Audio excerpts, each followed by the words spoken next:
Salutations à tout le monde. Aujourd'hui est un jour magnifique. C'est le jour de feu. C'est mon jour. C'est un jour de bénédiction. Je viens par là annoncer la flamme des ancêtres, les originaires, les méritants, les lumineux, les puissants et aussi nos ancêtres sanctifiés, sans oublier les béatifiés. Je suis le très haut vénérable grand maître Sa Majesté le Roi, professeur KND. Ce matin, j'ai envie de partager avec vous les nouvelles, qui sont les nouvelles des anciens. Nous sommes dans ce qu'on appelle dans l'horloge de l'espace, l'année 2026. Cette année est une année qui représente un calendrier gréco-romain et pourtant nous y sommes et nous voilà.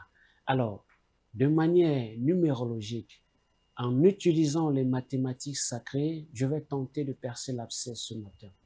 Il faut savoir, il faut connaître que lorsque nous parlons de 2026, il ne s'agit pas d'un calendrier factice, mais il s'agit d'abord d'un calendrier qui représente la partie astrale des êtres vivant sur la Terre.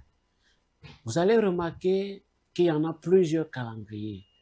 À l'exemple du calendrier solaire, du calendrier COP, du calendrier chimique, du calendrier lunaire et du calendrier chinois. Mais il y a aussi le calendrier gréco-romain ou le calendrier grégorien. C'est un calendrier que tous les habitants de l'univers, c'est-à-dire de l'Afrique, de l'Asie, de l'Amérique, de l'Europe et de l'Océanie utilisent. D'accord? Pourquoi? Nous sommes arrivés à un temps, à un début d'une ère où ceci a été adapté et soumis à l'appréciation de tous les êtres humains. Et cela dure beaucoup de siècles désormais.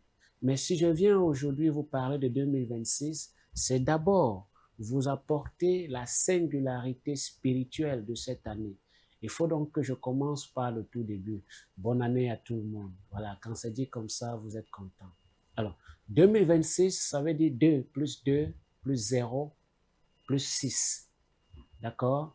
Et on obtient 10. Et quand vous avez 10 en mathématiques, ça vous fait 1 plus 0 qui donne 1. De manière spirituelle, le 1 représente la force, l'autorité, l'autonomie, le début, le recommencement. Le 1 symbolise la puissance sur le volet énergétique. Le 1 représente le feu. Le 1, c'est l'absolu, c'est cela, c'est ça. Et en ce qui concerne cette année 2026, vous devez recommencer, vous devez reprendre, vous devez débuter, vous devez redémarrer. Pourquoi redémarrer et non démarrer? C'est parce qu'on sort de la fin d'un cycle. Nous étions en 2025, 2025 était la fin du cycle, c'est-à-dire 9. Et maintenant, nous avons transité, nous avons transfiguré et nous avons même transmuté dans l'énergie. Nous sommes revenus au recommencement, le 1. Parce que le 10, c'est le recommencement, donc le 1. Le 1 signifie recommencer. Voilà pourquoi tous les Africains de cette année doivent faire très, très attention. Si vous avez l'habitude de faire les protections 3 fois par jour, faites maintenant 9 fois. Pourquoi? Parce que la symbolique mystique de 2026 signifie simplement, ou alors est simplement le bouleversement, le soulèvement. Vous allez remarquer que cette année, tout ce qui est de manière planétaire, sur l'aspect géopolitique, social, économique, culturel, politique et compagnie, il y aura un grand soulèvement de part en part. Autre chose, sur le volet économique, sur le volet économique, 2026 représente le mouvement. 2026 représente la force. Toutes les personnes qui sont dans les couloirs économiques, financiers, doivent faire très attention parce que cette année sera une année de renversement de situation. De manière culturelle, 2026 signifie tout simplement le retour, le recommencement à la culture, à l'honorabilité, à la respectabilité des valeurs culturelles, des valeurs ancestrales, des valeurs endogènes, des valeurs traditionnelles. Maintenant, du point de vue global et planétaire, c'est-à-dire en général, 2026 signifie le bouleversement, la balkanisation, le retour au début. C'est pourquoi j'invite tous les citoyens de l'Afrique et du monde, en l'occurrence les Camerounais, de faire très attention à cette année. Ce que vous allez vivre, vous allez vous en rendre compte d'ici le 20 décembre que vous ne l'avez jamais vécu de cette façon. Pourquoi? Parce que les ancêtres sont sortis. Les ancêtres ne sont plus restés en arrière-plan. Les ancêtres ont progressé parce que nous les amenons dans l'adaptation du courant de l'ère actuelle et ils progressent avec nous au même moment. Alors nous devons faire très attention. Malheur à ceux qui continuent de confondre le vêtement de la loi pour de la loi. C'est un danger. Il faut faire attention à cette année parce que c'est une année lumière. C'est une année en fait qui interpelle les Africains. Je vais continuer de répéter ce que vous savez déjà et ce que je vous dis depuis bien des années aujourd'hui. Honte et malheur à ceux qui continuent de régner leur identité culturelle, leur identité spirituelle et leur patrie. Vous savez, pour mieux comprendre ce que je dis, je vous donne un exemple.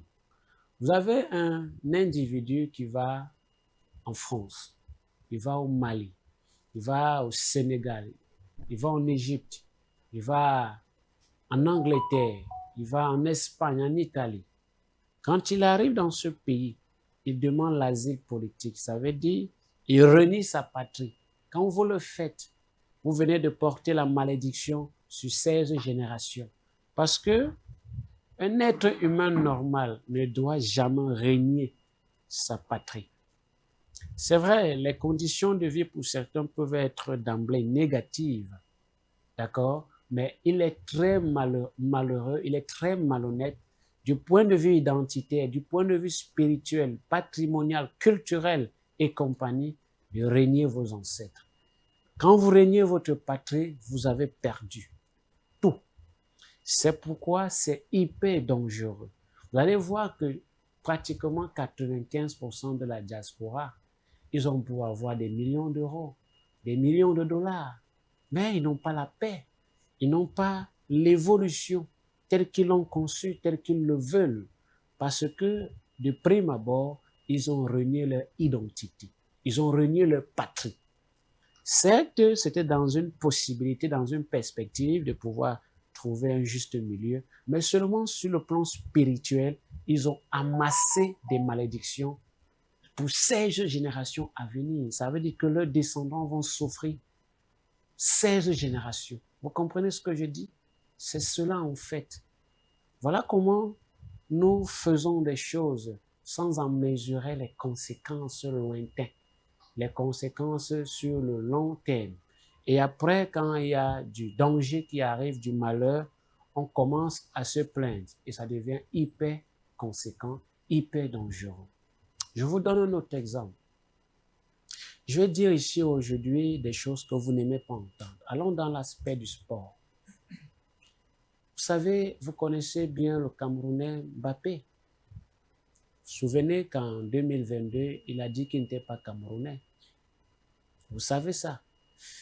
Vous avez remarqué qu'il a une certaine belle prestation, un beau parcours, mais il n'arrive pas à obtenir quelque chose.